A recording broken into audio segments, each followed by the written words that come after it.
आज हम लोग पढ़ेंगे यूथ कंपटीशन की बी बीपीएससी बिहार लोक सेवा आयोग का सामान्य अध्ययन, इसमें सब कुछ है। आज तक 2024 तक जितना भी पेपर में आया है, जितना भी सामान्य अध्ययन में पूछा गया है, वो सारे क्वेश्चन इसमें हैं। और इसमें बीपीएससी बीआरई टीआरई 4.0 और 5.0 के लिए भी ये एलिजिबल है, मतलब ये इसमें क्वेश्चन है। चलिए फिर हम आगे बढ़ते हैं।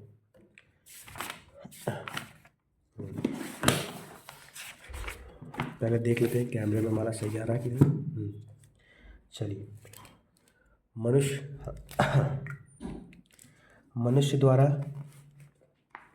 मनुष्य द्वारा सबसे पहले किस धातु का उपयोग किया गया था? मनुष्य द्वारा सबसे पहले तांबा धातु का उपयोग किया गया था। प्रथम मानव जीवाश्म भारत की किस नदी घाटी से प्राप्त हुआ है? प्रथम मानव जीवाश्म भारत की नर्मदा घाटी से प्राप्त हुआ है। भारत की प्राचीनतम संस्कृति कौन सी? भारत की प्राचीनतम संस्कृति पुरा पाषाणिक संस्कृति है। भारत में विश्वविख्यात शैल चित्रकला स्थल कहाँ स्थित है? भारत में विश्वविख्यात शैल चित्रकला स्थल भीमबेटका में स्थित है। प्रथम मनके का निर्माण का प्रमाण किस स्थल से प्राप्त होता है? प्रथम मनके के निर्माण का प्रमाण हमें पाटने से प्राप्त होता है। चिरातपुरा स्थल पर किस प्राचीनतम संस्कृति के अवशेष मिले हैं? चिरातपुरा स्थल पर नवपाषाणिक संस्कृति के अवशेष मिले हैं। किस काल में कृषि कर्म का प्रादुर्भाव हुआ, वह कहलाता है नवपाषाण काल। दमदमापुरा स्थल किस प्रदेश में स्थित है? दमदमापुरा स्थल उत्तर प्रदेश में स्थित है।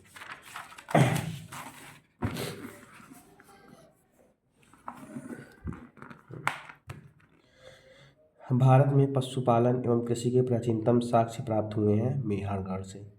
भारत में पशुपालन एवं कृषि के प्राचीनतम साक्ष्य मेहरगढ़ से प्राप्त हुए हैं। निम्नलिखित में से किसको कैल्कोलिथिक युग भी कहा जाता है? ताम्रपाषाणिक युग को कैल्कोलिथिक युग कहा जाता है।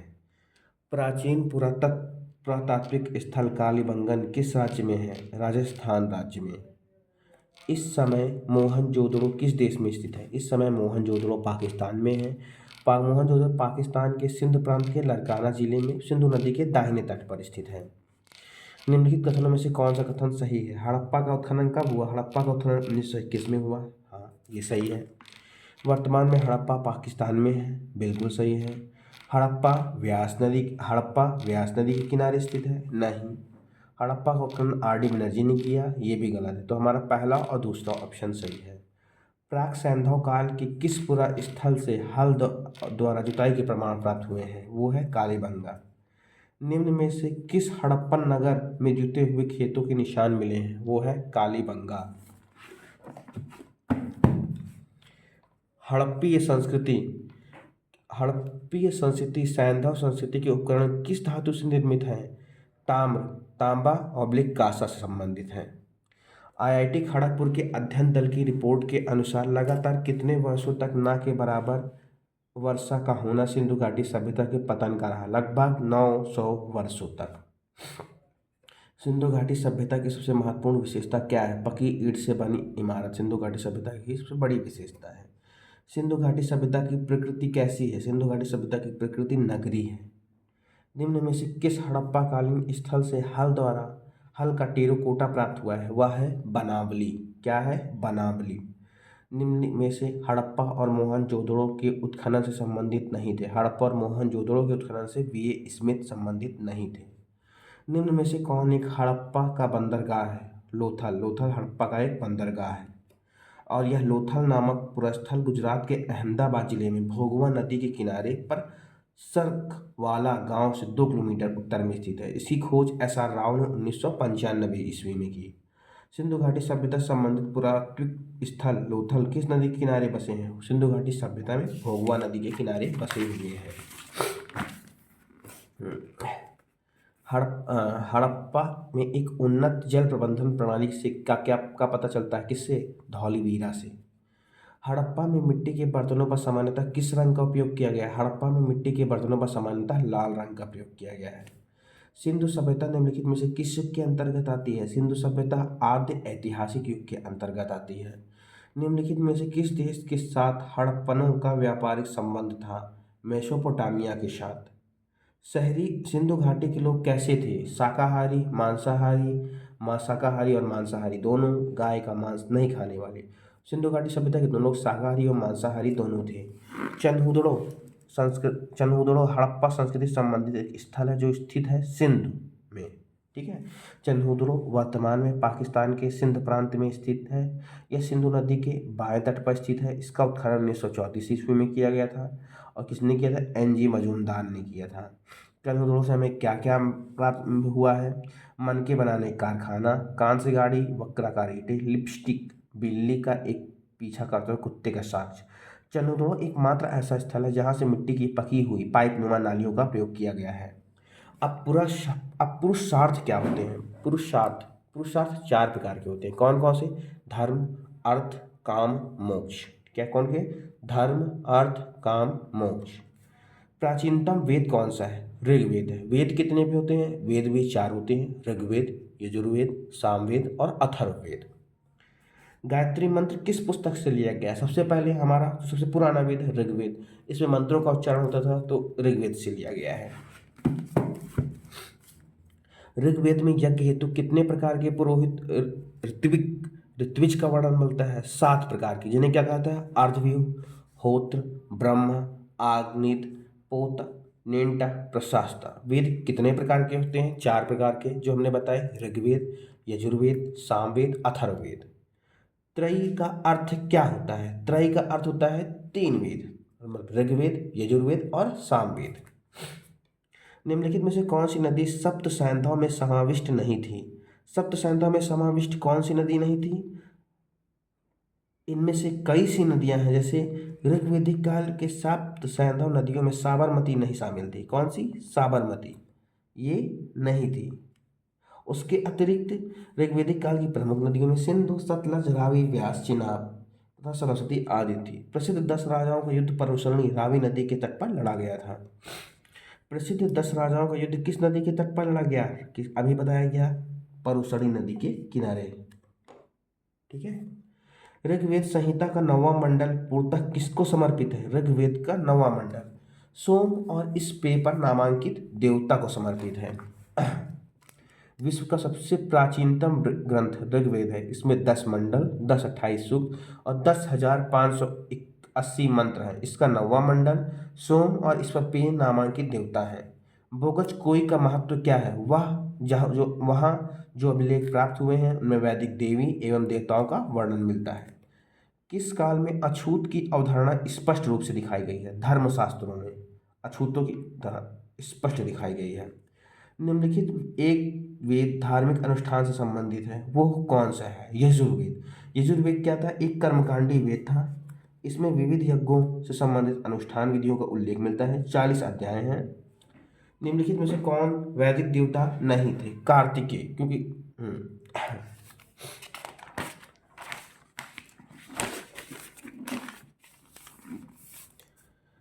महापुराणों की संख्या कितनी मानी जाए? कुल 18 महापुराण थे। ठीक है। अब हम लोग पढ़ते हैं बौद्ध धर्म, जैन धर्म, भागवत एवं शैव धर्म। ठीक है। निम्नलिखित में से कौन सी बौद्ध संगीति आयोजित की गई थी? निम्नलिखित में से कौन सी बौद्ध संगीति आयोजित की थी? बौद्ध संगीति 3 आयोजित की थी। प्रथम बौद्ध संगीति 483 ईस्वी में हुई थी। राजगृह, उसकी अध्यक्षता महाकश्यप ने की। किस शासक के समय हुआ? अजातशत्रु। द्वितीय बौद्ध संगीति 383 ईस्वी में सर्वकामी या कालाशोक या काकवाण। तृतीय जो हुई थी पाटलिपुत्र में हुई थी बौद्ध संगीति। ठीक है। उस समय के जो शासक थे वो अशोक थे। किसके शासनकाल में हुई थी? वो हुई थी महाकश्यप मोगलीपुत्र तिष्य के शासनकाल में हुई थी। चतुर्थ बौद्ध संगीति जो हुई थी वो प्रथम शताब्दी में हुई थी कश्मीर के कुंडलवन ग्राम में। उस समय वसुमित्र एवं अशोघोष की अध्यक्षता में हुई थी। उस समय शासक कनिष्क थे। जैन धर्म के 23वें तीर्थंकर कौन है? जैन धर्म के 23वें तीर्थंकर पार्श्वनाथ हैं। जैन धर्म के 23वें तीर्थंकर कौन है? जैन धर्म के 23वें तीर्थंकर पार्श्वनाथ हैं। ठीक है। त्रिपिटक का संबंध किस धर्म से है? त्रिपिटक का संबंध बौद्ध धर्म से है। त्रिपिटक क्या होता था? त्रिपिटक 3 होते थे, सुत्त पिटक, अभिधम्म पिटक और विनय पिटक। त्रिपिटक किसकी धार्मिक पुस्तक है? त्रिपिटक बौद्ध धर्म की धार्मिक पुस्तक है। त्रिपिटक किस भाषा में लिखी गई? त्रिपिटक नॉर्मली सभी की बोलचाल की भाषा में लिखी गई थी, जो पाली भाषा थी उस समय। गौतम बुद्ध ने अपना प्रथम धर्मोपदेश कहाँ दिया? गौतम बुद्ध ने अपना प्रथम धर्मोपदेश सारनाथ में दिया। ठीक है, गौतम बुद्ध द्वारा अपना प्रथम उपदेश धर्मोपदेश सारनाथ में दिया गया। यह उत्तर प्रदेश के वाराणसी जिले में स्थित है। इसका प्राचीन काल में ऋषि प्रत्नम या मृगदाव के नाम से जाना जाता है। महात्मा बुद्ध ने अपने धर्मचक्र प्रवर्तन किस स्थान पर प्राप्त किया? जहाँ उन्होंने ज्ञान दिया वह उनका धर्मचक्र प्रवर्तन हुआ सारनाथ। बोध गया में किसे ज्ञान की प्राप्ति हुई? बोध गया में गौतम बुद्ध को ज्ञान की प्राप्ति हुई। 6 वर्ष तक अथम परिश्रम एवं घोर तपस्या के बाद 35 वर्ष की आयु में वैशाख पूर्णिमा की रात पीपल वृक्ष के नीचे निरंजना नदी के तट पर बोध गया में गौतम बुद्ध को ज्ञान की प्राप्ति हुई। 29 वर्ष की अवस्था में उन्होंने गृह त्याग कर दिया था। बौद्ध ग्रंथों में इस घटना को, गृह त्याग की घटना को महाभिनिष्क्रमण कहते हैं। भगवान बुद्ध ने ज्ञान प्राप्त करने के लिए लंबे वर्षों तक तपस्या और साधना में जीवन कहाँ व्यतीत किया? गया में। ठीक है, बोध गया में महाबोधि मंदिर बनवाया गया, जहाँ क्या है, गौतम बुद्ध को ज्ञान प्राप्त हुआ। अब ये देख लीजिए, तृतीय बौद्ध संगीति का सभापति कौन था? मौग्लीपुत्र तिष्य। उसमें शासक कौन था? अशोक थे। कहाँ हुआ? पाटलिपुत्र में। कब हुआ? 251 ईसा पूर्व में। ठीक है, चलो हम लोग सारे फिर से पढ़ते हैं। प्रथम बौद्ध संगीति का आयोजन कहाँ हुआ? राजगृह में हुआ। 483 ईस्वी पूर्व में हुआ। महाकश्यप उस समय शासनकाल अजातशत्रु का था। द्वितीय बौद्ध संगीति वैशाली में हुई। कब हुई? 383 ईस्वी पूर्व में। इस समय इसकी अध्यक्षता ने साबकामीर या सर्वकामी, इसी को काल, उनके समय शासक कालाशोक या काकवर्ण।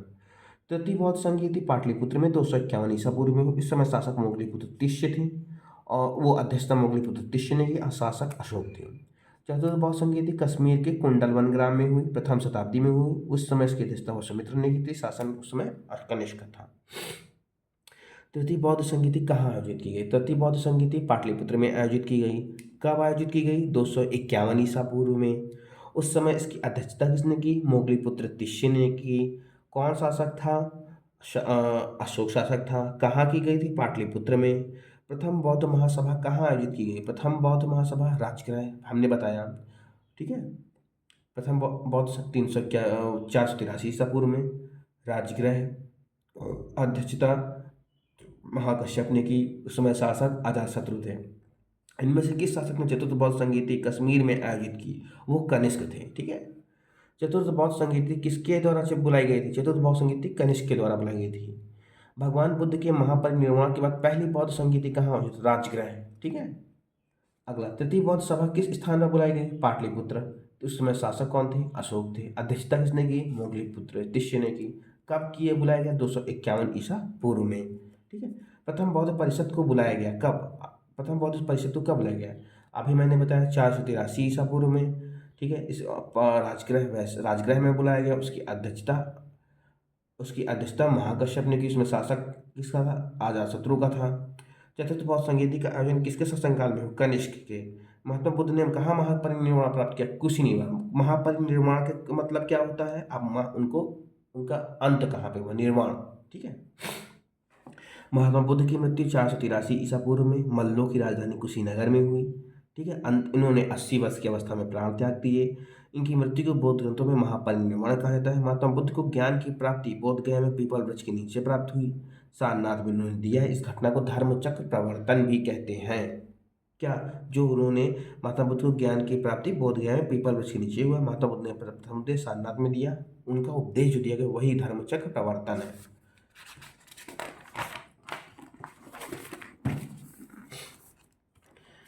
निम्नलिखित में से किस भारतीय दर्शन ने परमाणु सिद्धांत का प्रतिपादन किया? वैशेषिक। ठीक है, परमाणु सिद्धांत का प्रतिपादन वैशेषिक दर्शन के अंतर्गत महर्षि कणा द्वारा किया गया था। त्रिरत्न या तीन रत्न जैसे सटीक ज्ञान, सच्ची आस्था और सटीक क्रिया निम्न में से किससे संबंधित है? जैन धर्म से। जैन धर्म से ही बौद्ध धर्म में आया था। पाटलिपुत्र में बुलाए जाने वाले प्रथम जैन संगीति के अध्यक्ष कौन थे? स्थूलभद्र। महात्मा बुद्ध की माता का क्या नाम था? महामाया। और इनकी मौसी का क्या नाम था? प्रजापति गौतमी।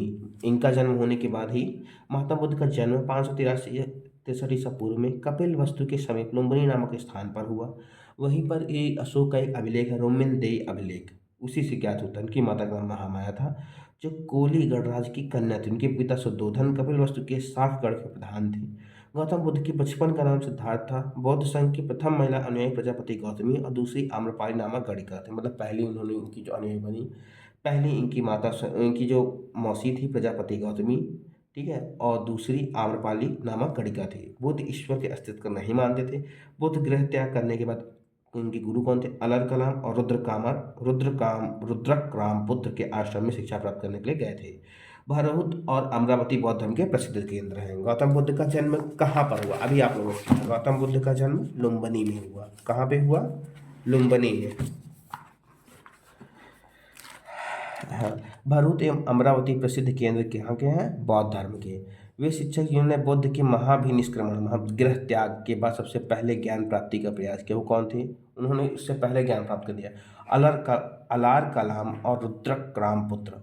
बौद्ध संघ की प्रथम महिला अनुयायी सदस्य कौन थी? इनकी जो मौसी थी प्रजापति गौतमी। निम्नलिखित में से कौन सा कथन बुद्ध की ईश्वर की अवधारणा के विश्वास के विषय में सत्य है? उन्होंने कहा कि ईश्वर का कोई अस्तित्व, उन्होंने ईश्वर को अस्तित्व को नकार दिया। बौद्ध धर्म के प्रवर्तक महावीर जी को मोक्ष स्थान कहाँ प्राप्त हुआ? पावापुरी, पटना। महावीर को केवल ज्ञान की प्राप्ति जाम्बी ज्ञान नदी के तट पर प्राप्त हुआ। वह स्थान जहाँ महावीर ने पूर्ण आध्यात्मिक ज्ञान प्राप्त किया वो कहते जाम्बी ग्राम। महावीर का जन्म स्थान क्या है? कुंडग्राम। ठीक है। बौद्ध गया में बोधि वृक्ष अपने वंश की इस पीढ़ी को, ये जो है संघ लोग से जो एग्जामिनर थे बिहार लोक सेवा आयोग ने इस प्रश्न को हटा दिया क्योंकि ये बहुत ही मिसअंडरस्टैंडिंग क्वेश्चन था। हाँ, अब हम लोग मिलाते हैं। गौतम बुद्ध को ज्ञान की प्राप्ति कहाँ हुई? गौतम बुद्ध को ज्ञान की प्राप्ति लुम्बिनी में हुई। ठीक है। अगला, अब उससे जो जन्म, सॉरी गलत बोल दिया, गौतम बुद्ध का जन्म लुम्बिनी में हुआ। ठीक है। गौतम बुद्ध को ज्ञान की प्राप्ति कहाँ पे हुई? ज्ञान प्राप्त होने बनने का उद्देश्य सारनाथ में। ठीक है। गौतम, क्या कुछ गलत कर रहा है क्या? हाँ सही है। गौतम बुद्ध ने अपना प्रथम प्रवचन कहाँ पे दिया? बोध गया। ठीक है। गौतम बुद्ध का निधन कहाँ पे हुआ? कुशीनगर। चलिए, बौद्ध धर्म के प्रवर्तक गौतम बुद्ध का जन्म कपिलवस्तु के लुम्बिनी नामक ग्राम में शाक्य क्षत्रिय कुल में 563 ईसा पूर्व में हुआ। उन्होंने सांसारिक समस्याओं से व्यतीत होकर 29 वर्ष की आयु में गृह त्याग कर दिया। इन त्याग को बौद्ध ग्रंथों में महाभिनिष्क्रमण कहा गया। गृह त्याग की घटना क्या कहलाती है? महाभिनिष्क्रमण। गृह त्याग के उपरांत सर्वप्रथम वे वैशाली के नजदीक अलार कलाम के आश्रम में आए और वहां से उरुवेला बोध गया के लिए प्रस्थान किया। बुद्ध के जीवन की घटनाओं का क्रमशः जन्म लुम्बिनी में हुआ। ज्ञान प्राप्ति बोध गया। ठीक है। ज्ञान प्राप्ति इनको कहाँ पे हुई? ज्ञान प्राप्ति इनको हुई बोध गया में। ज्ञान प्राप्ति इनको हुई, ओहो ये गलत हो गया, इनका जन्म जो है लुम्बिनी में हुआ। ठीक है। और दूसरा, इनको ज्ञान जो प्राप्त हुआ है वो बोध गया में प्राप्त हुआ है। प्रथम उपदेश, यही मुझे लग रहा था कहीं प्रथम उपदेश उन्होंने सारनाथ में दिया है और उनकी मृत्यु कुशीनगर में हुई। अब देखिए, ए का 3, बी का 2, सी का 1 और डी का 4। क्वेश्चन नंबर ये सही है। ठीक है। हाँ, भागवत संप्रदाय के विकास में किसका योगदान अत्यधिक था? गुप्त साम्राज्य। ठीक है। इन्होंने भागवत धर्म को विकास में बहुत योगदान दिया। आजीवक संप्रदाय के संस्थापक कौन थे? मोगलीपुत्र, मखलीपुत्र गोशाल। ठीक है। आजीवक संप्रदाय के संस्थापक मखली गोशाल थे। इनके अनुयायी आजीवक के नाम से थे। इन संप्रदाय के लोग कर्म सिद्धांत मानव प्रत्न पर विश्वास नहीं करते थे। मखली गोशाल महावीर के साथी थे। और नियतिवाद और जैन धर्म में उनकी आस्था थी। यह संप्रदाय मौर्य काल में लोकप्रिय हुआ। आजीवकों का उल्लेख पतंजलि ने भी किया। मौर्य शासक अशोक व दशरथ ने दरबार में नागार्जुन पहाड़ी पर गुफाओं का निर्माण कर आजीवकों को दिया था। बराबर की गुफाओं का उपयोग किसने आश्रम गृह के रूप में किया? आजीवकों ने। इनके संस्थापक कौन थे? मखली गोशाल थे। इनमें से कौन सबसे पूर्व काल जैन ग्रंथ कहलाता है, जिसमें 14 पूर्व काल थे, 14 पूर्व थे। जैन कल्पसूत्र को किसने लिखा? जैन कल्पसूत्र को भद्रबाहु ने लिखा। किसने? भद्रबाहु ने। प्रथम तीर्थंकर कौन थे? प्रथम तीर्थंकर ऋषभदेव थे। प्रथम तीर्थंकर कौन थे? ऋषभ देव। जैन धर्म के अणु व्रतों को निम्न में से कौन सा सही नहीं है? आजीवाणु व्रत। निम्नलिखित में से कौन सी बात बौद्ध धर्म तथा जैन धर्म में समान नहीं है? आत्मदमन। ठीक है, चलिए आज हम लोग इतना ही रखते हैं, कल हम लोग आगे बढ़ेंगे।